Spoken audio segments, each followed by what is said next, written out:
Hey, y'all, Scott here for MyHeroesThink.com. They sell beautiful 7-inch busts of libertarian heroes, Ludwig von Mises, Murray Rothbard, Ron Paul, and Harry Browne. I've got the Harry Browne one on the bookshelf now. Makes me smile every time it catches my eye. These finely crafted statues from MyHeroesThink.com make excellent decorations for your desktop at work, bookends for your shelves, or gifts for that special individualist in your life. They're also all available in colors now, too. Of course, gold, silver, or bronze. Coming soon, Hayek, Hazlitt, Carlin. Use promo code Scott Horton and save $5 at MyHeroesThink.com. All right, y'all, welcome back to the show. I'm Scott Horton. This is my show, The Scott Horton Show. First guest up today is our friend Adam Morrow. He writes for Interpress Service. That's IPSnews.net out of Cairo, Egypt. Welcome back to the show, Adam. How are you doing? Good, Scott. Thanks. Glad to be back. Good times. Very happy to have you back on the show. So, I guess start where you want. Give us an update on America and Saudi Arabia's counter-revolution in Egypt. Well, it's not going so well for the counter-revolution these days. Actually, the reaction that the popular reaction that we've seen in Egypt to the military ouster of the elected president that's almost 4 months ago now. Mm-hmm. is much greater than they ever anticipated. You have these demonstrations are continuing every day, especially on Fridays.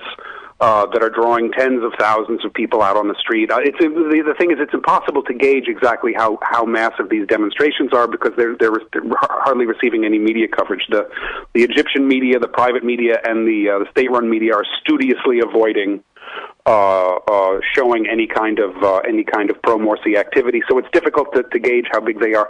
Jazeera, remarkably, the Qatar-based satellite station is the only channel that's really devoting a lot of time to them. And from what you can tell from Jazeera, I mean, they appear to be pretty big, especially on Fridays. They appear to be massive, and they're not subsiding. I mean, a lot of people were saying, after these things all of this would sort of fade after 1 month, but if anything, the momentum seems to be growing. The opposition to Egypt's new military-backed rulers seems to be growing every day. So they seem to be in a state of confusion. Mm. And now, so as far as the military junta's promise that they're going to hold elections and that they don't, I guess Sisi, he doesn't want to be the permanent new Mubarak, or is he still saying that? Does he want the power for himself, or what do you think is going to happen there? This issue of his presidential ambitions has received a lot of attention. There's there are leaks that are coming out that suggest that he does have presidential ambitions, and then he's also gone on record as saying that he doesn't have presidential ambitions. However, the idea, according to this political roadmap that the army imposed immediately after Morsi's ouster, it sort of stipulated in very vague terms that parliamentary and presidential elections should be held. I don't think it even gave a time frame. So this idea of what I think is going to happen is they're not going to hold elections. They have this perpetual excuse that they're fighting a war on terror because this is what they're doing. This is they're basically trying to portray the demonstrations. Well, basically, you have two different things going on parallel tracks since Morsi's ouster. You've had demonstrations that have been, for the most part, have been peaceful. By and large, have been peaceful demonstrations all over the country, in Cairo and Alexandria, as well as a lot of the most of the other provinces. And those have been going on, like I said, on a daily basis, and they tend to peak on Fridays or on other important occasions, like they were. It looked like there were going to be massive demonstrations. The day before yesterday, when Morsi's brief court appearance, and I think one of the reasons why they quickly adjourned the trial proceedings until January was because huge numbers of people were starting to hit the streets.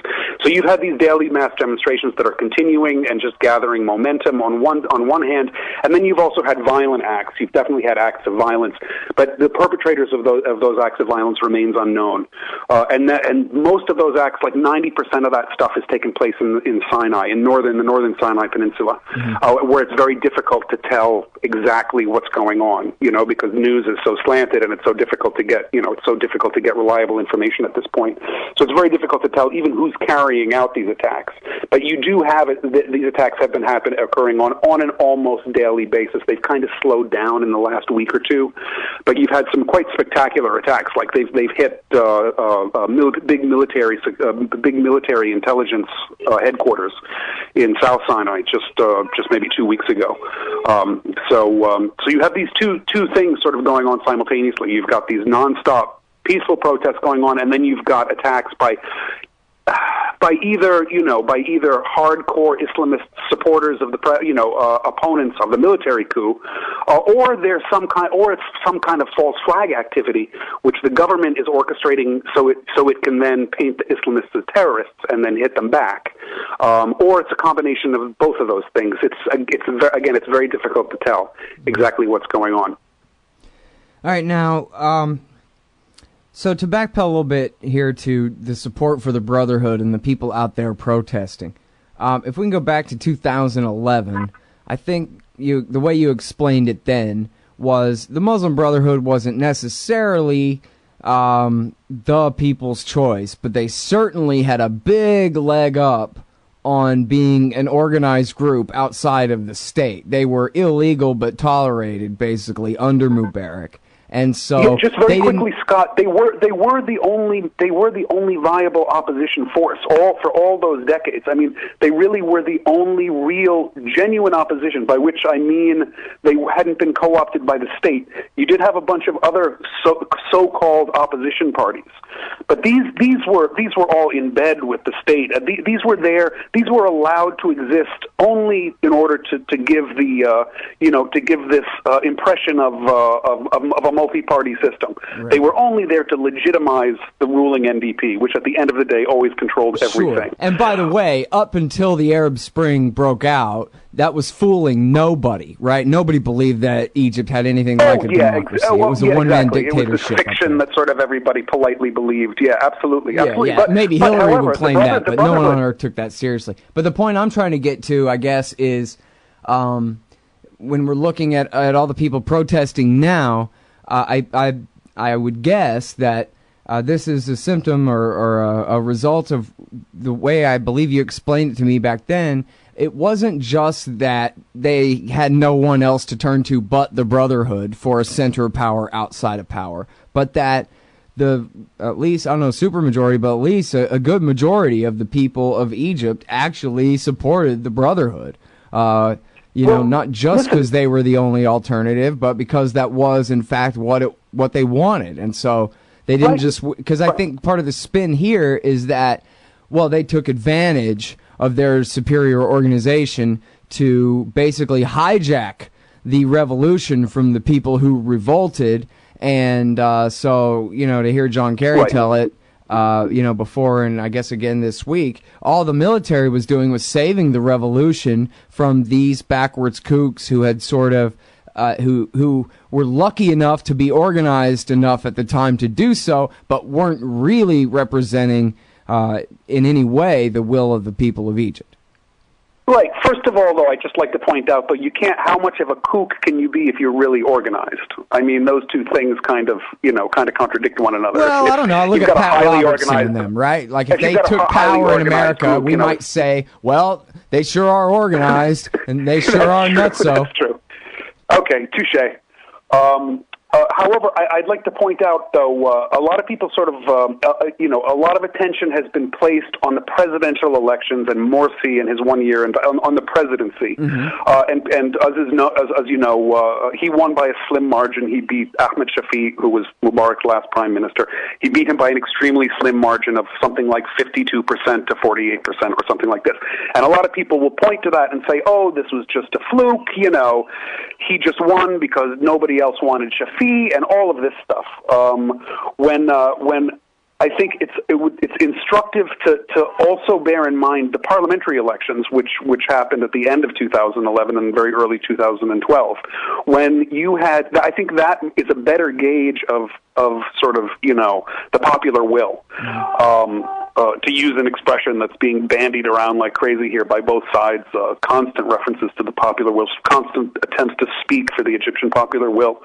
But in those parliamentary elections, you had 75% of parliamentary seats went to Islamists, and that was a free election. That was a perfectly free election that was monitored by international supervisors and all of this sort of thing. And the Islamists picked up 75% of the seats. Now that wasn't all the Brotherhood. The Brotherhood picked up, I think, a little bit more than half, a little bit above 50%, and then other allied Islamist parties got another 25% or so. So, I mean, like you just said, I mean, you've got a situation now where this new military government is basically trying. They're not only trying to get rid of the Brotherhood, but they want to completely erase or delete political Islam from Egyptian political life. They want to completely erase it from Egyptian political life. And you're talking about a political current or an ideology or however you want to describe it that took 75% of parliament in the last free elections. So you see what kind of sort of impossible situation they're in right now. Yeah, well, and of course, the impossible situations are spread around pretty evenly too, right? Because all of the socialists and unionists and April 5th types who came out and helped the military with the PR stunt that they needed with the big protest, the not as big protest, but the renewed protest at the beginning of the summer, who helped the military to overthrow Morsi. Now, what do they have to gain from... they've all been completely screwed, Scott. It's incredible. April 6th people are being rounded up and interrogated and stuff like this. What we're seeing now is because this was a counter-revolution. They try to tout it as a revolution, as a popular revolution, and all this stuff. But it was a counter-revolution, pure and simple. And you can see how they're trying to even change the history of the 25th January revolution. They're trying to turn that into something that was maybe directed by foreign, that had foreign hands behind it and that sort of thing, and that the June 30th revolution is actually the real sort of expression of the Egyptian popular will. Which is incredible. I mean, they're literally trying to. They've stolen, the revolutionary rhetoric and that sort of stuff, and they're literally trying to basically turn January 25th on its head and make it look like January 25th was some kind of aberration that the June 30th revolution has somehow corrected. That's it's remarkable, and the way the media has gone into overdrive to push this stuff on everybody. Although that being said, a lot of people have wised up to the media. You talk to most people now on the street and stuff like that, and even pro-army people will say the media's completely out of control. Last July, man. I'll tell you what, I mean, anybody could have said, hey, liberals, maybe you don't like the Muslim Brotherhood, but you really want to support the military and canceling the election and maybe having another one sometime again in the future if they feel like it? I mean, boy, did they blow it. You basically got rid of a president that, okay, you didn't like, but A, one, fair and square, was elected fair and square even if you don't like him, and B, can be voted out. Can be voted out of office if he sucks. You traded that for a fascist leadership that can't be voted out. Right. Yeah. I mean, and the Brotherhood must have, not done the best job at relations with the Cairo left there or whatever, but I don't know. Sure. Man. I'm gonna say both sides are culpable, though. At the very least, I mean, both sides are culpable. I mean, the behavior that I saw from the left and all of those people has shown me. They're more culpable. Really, eyes. They were the ones out in the street saying, "Cancel the election." So it's all on them, really. They didn't enter. They didn't enter the whole democratic. At the risk of sounding corny, they didn't enter the whole democratic experiment. In good faith. That's how I felt. They didn't go into it in the spirit of people sort of working together to get the country back up on its feet. It was immediately go on the offensive. Do everything you can to weaken the guy who happens to be in power right now, you know, and I think they've paid dearly. The whole country has paid dearly for the choice that they made for that decision. That's the short-sightedness of that move. The Copts, or at least the leadership of the Coptic Church, got up there on the stage with the coup leaders and all that last summer. Oh, definitely. So did the head of El Azhar. Those two guys basically gave the coup the religious cover that it needed. You had the Coptic Orthodox Pope, and you had the head of Egypt's El Azhar, Egypt's El Azhar institution, which is a big Islamic learning institution here. That's well known throughout the Islamic world. So you had those two. You had the Christian and the Muslim leaders sort of coming out and giving their blessing to the coup. And I'll tell you, there have been massive demonstrations going on in El Azhar. I think the I don't know if you know much about El Azhar, but that it does play quite a prominent role in Egyptian politics. No, I don't know. You're saying that's a university? It's a university, but it's bigger than just a university. It's like this learning institution that's been around for centuries, several centuries, and over the since Nasser's time, has been deeply co-opted by the state to the point where Mubarak was appointing the heads of El Azhar, and even the guy who's still head of El Azhar, the guy who was there blessing the coup along with the Pope, was a Mubarak appointee. So this is one of the things I could never understand after January 25th, how you could still have so many. It would be like 2 years after January 25th, and I remember thinking, why are these Mubarak appointees still around? The head of El Azhar and that prosecutor general that was so troublesome, you know, if you remember, was a Mubarak appointee as well. Like Obama keeping Gates. You can't even change administrations too quickly without it blowing up in your face, I guess. Right. And what I've heard is after the July 3rd coup, I heard, like, just from anecdotally from people who knew people, that a lot of the guys who had sort of been on, you know, voluntary vacation for the last 2 years, a lot of the Mubarak, you know, state apparatus people went right back into business, like, you know, without missing a beat. You know, you had a lot of these, Mubarak era officials and stuff like that, going right back to work. You know what I'm saying? It was like the deep state was like on vacation for those 2 years until it, you know, managed to get rid of Morsi, and then they just you know, went right back into business.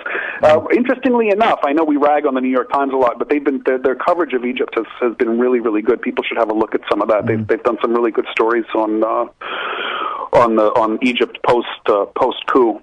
Well, I think it's interesting, as you noted earlier, that all sides really are blaming America for this, right? The dictatorship's conspiracy theory is that the CIA is behind the Muslim Brotherhood, and of course the Muslim Brotherhood's conspiracy theory is that America's behind the military dictatorship. I'm leaning toward the Brotherhood's conspiracy theory, by the way. Yeah, me too.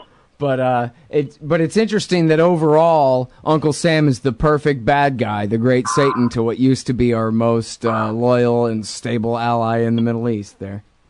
Right. Well, what's so hypocritical of the coup people is that, I mean, you know, which are basically the Mubarak people, is that the Mubarak regime was suckled on you know, U.S. largesse for American largesse for so long, you know, and then to turn around when it's politically convenient and play the anti-American card just to sort of get street cred or whatever. It's just very, very disingenuous and very hypocritical.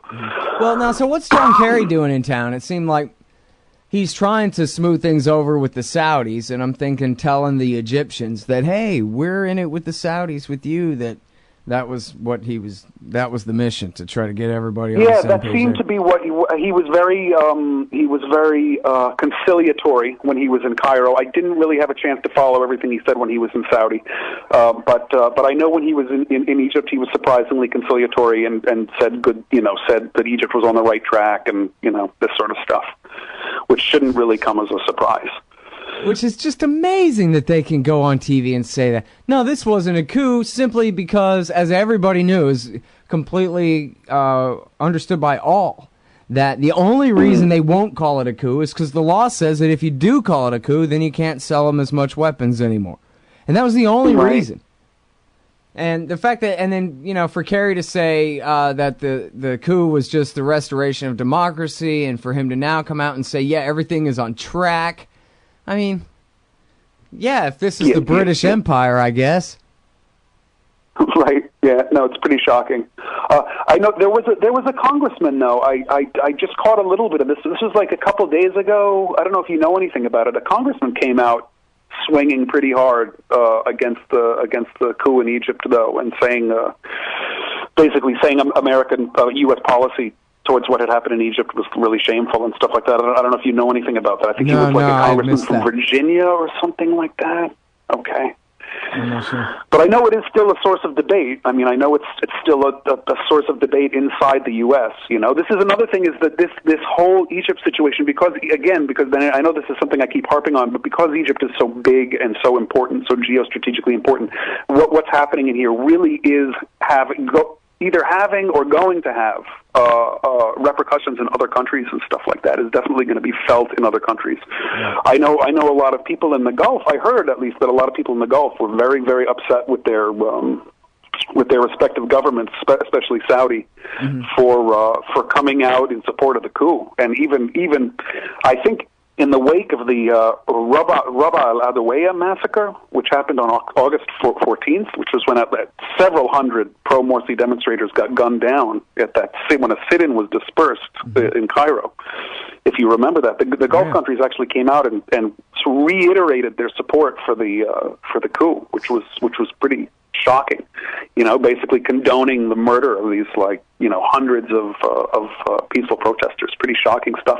So I think that pissed off a lot of the people inside of Saudi, or at least that's what I heard. I mean, it's created it's sort of opened new rifts, or it's exposed a lot of people. This is one of the things a lot of people are saying, that this, as bad as everything that's happened has been, it's at least it's taken the masks off of a lot of people who had called themselves liberals and who had touted themselves as liberals in the past like that, have been shown up as nothing more than fascists. Now, at this point, when push comes to shove, will openly, support a bloody coup against a democratically elected president and stuff like that. People who were calling themselves liberals and Democrats until recently. What was Saudi influence like in Egypt before the coup of the last summer? Or in fact, what was it like under Mubarak? What was Saudi influence like? I mean, it wasn't felt. I mean, I know Saudi was very pro Mubarak. I think they flirted with the Brotherhood as a fellow, just to maybe to sort of, for their own Islamist credentials, they might have had to pay some lip service to the Muslim Brotherhood. But when push came to shove, when Mubarak was ousted, Saudi immediately, Saudi's displeasure was very, very well known. I mean, I heard that, Egyptians in Saudi were suddenly being treated like garbage and stuff like that right after the January 25th revolution. I mean, Saudi was absolutely furious, and Saudi was trying desperately to get Mubarak out of jail. I know that was the fact that it seemed like every day that he was in jail, it bothered them, like they wanted him out absolutely as soon as possible. And I wonder if the money that they granted might have had something to do with getting Mubarak out of jail. Because Saudi and Kuwait and the United Arab Emirates have together pledged something like $13 or $14 billion to Egypt, which had a lot to do with America too. Because I think when Obama was under some pressure to somewhat curtail weapons, right? No F-16s, right, but we'll give you some howitzers or whatever the compromise was. That the Saudi answer was, don't worry about the Americans, we'll cover the loss. So right. That's all. That's not just covering the loss. That's also filling up the power vacuum and kicking us out a little bit. But I want to ask you too. Going back to 2011, think of how powerful Al Jazeera was in promoting the original Arab Spring uprising in Egypt. And I read a bit, and I'm sorry I don't know nearly enough about this to even question you. But I wonder if you know about the split, or at least former split, between the Qataris and the Saudis on the Brotherhood, because it seems like same story with Egypt. We hear that the Qataris are back in the Brotherhood and the Saudis are back in the al-Nusra guys in Syria, that kind of thing. And then in this case, it seemed like the Qataris were on the side of the Brotherhood in the revolution back in 2011. But then I read something that said that the father has been kicked upstairs and the son is now ruling Qatar, and he's much closer to the Saudi position and is willing to forsake the Muslim Brotherhood to support Sisi in Egypt and the Nusra guys in Syria. Look, I've heard similar stuff. I'm not an expert on Qatar at all, but I have heard similar stuff. I think it's extremely significant that the crown prince became the emir. They got a new emir, a new prince, a new king, days before the coup in Egypt. I mean, the timing was incredible. It was like literally 3 or 4 days before the coup, maybe 1 or 2 days before those decisive June 30th protests that culminated in Morsi's ouster. All of a sudden, Qatar had this incredible leadership change. I don't know what that means, but I think there is some kind of relation. I've also heard that there is some kind of major rift inside the royal family itself over the issue of Egypt and the Muslim Brotherhood. I've also heard that. Well, you were saying earlier in the show, Adam, that Al Jazeera are the only ones covering the Brotherhood protests at this point. Yeah, well, this is what I was going to say. I have not noticed any discernible, and this is really the only thing I have to base it on, but I haven't noticed any discernible change in Jazeera coverage. You know what I'm saying? They haven't gone, if anything, they're like turning up the heat on Egypt. I mean, it's like a war between Jazeera and Egypt right now because, I mean, they have 2 of their guys were arrested, and I think they're still in Egyptian in Egyptian custody. You know, a couple of cameramen and a reporter or something like that.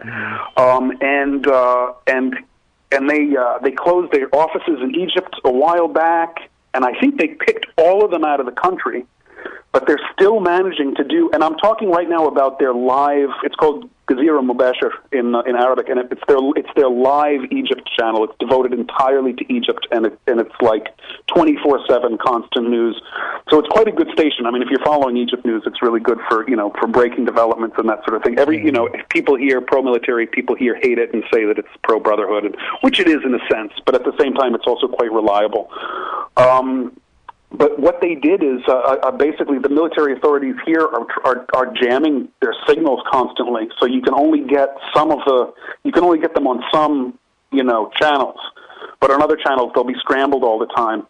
And Jazeera actually, like 2 or 3 weeks ago, actually did this incredible report where they showed exactly where the Egyptian military were jamming their signals from, like literally showed them, like brought Google Maps and showed the exact locations of these military transmission areas that were actually responsible for scrambling Jazeera's signals, which was I thought it was just incredible, like really showing up the military.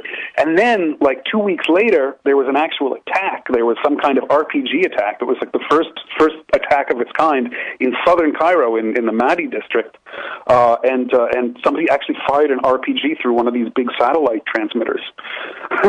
So it's like, I mean, the whole media aspect is a big part of what's going on. This whole media war is a big thing because you have Al Arabiya, which is a big Saudi channel, which is based in Dubai. Hey, I'm sorry, we have no time at all, but can you talk for about 25 seconds about Morsi on trial and what that means, what he's charged with? Sure. Morsi is charged with, what can only be called trumped-up charges. I mean, he's being charged with inciting the murder of protesters during some demonstrations last year, in which 11 people were killed, and 8 of the people that were killed in those demonstrations were Brotherhood people. So and yet he's being charged with inciting the murder of these demonstrators. So that's like completely nonsensical. And he's also being charged with conspiring with Hamas, which also is ridiculous considering that he was a president at the time and he's allowed to talk to foreign powers. Yeah. The trial proceedings have been delayed until January 8th. So they'll resume in January. Thanks very much, Adam. Adam Morrow, everybody, IPSnews.net. Appreciate it. Why does the U.S. support the tortured dictatorship in Egypt? Because that's what Israel wants. Why can't America make peace with Iran? Because that's not what Israel wants. And why do we veto every attempt to shut down illegal settlements on the West Bank? Because it's what Israel wants. Seeing a pattern here? Sick of it yet? It's time to put America first. Support the Council for the National Interest at councilforthenationalinterest.org and push back against the Israel lobby and their sock puppets in Washington, D.C. That's councilforthenationalinterest.org. Hey y'all, Scott here. Some stock market investors are making money hand over fist, while others sit on the sidelines afraid of the dangers. Are you looking for answers? Before you invest $1, I'd like you to take the time to watch this new video from Martin Weiss at moneyandmarkets.com. The video names the 7 riskiest and 4 safest major stocks in America. Learn from the experts and invest wisely. Go to crisis16.com. That's crisis16.com. Hey y'all, Scott here. Man, I had a chance to have an essay published in the book Why Peace, edited by Mark Gutman, but I didn't understand what an opportunity it was.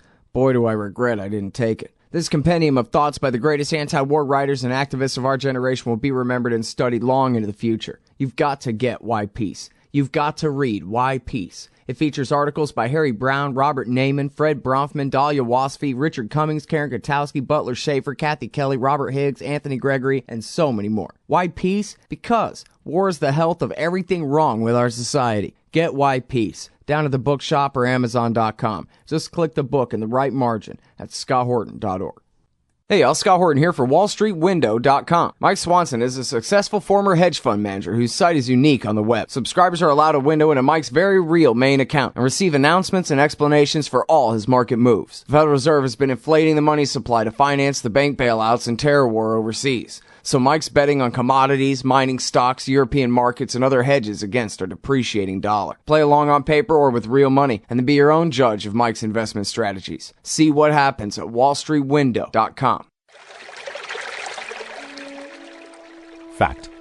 The new NSA data center in Utah requires 1.7 million gallons of water every single day to operate. Billions of Fourth Amendment violations need massive computers and the water to cool them. That water is being supplied by the state of Utah. Fact. There's absolutely nothing in the Constitution which requires your state to help the feds violate your rights. Our message to Utah: turn it off.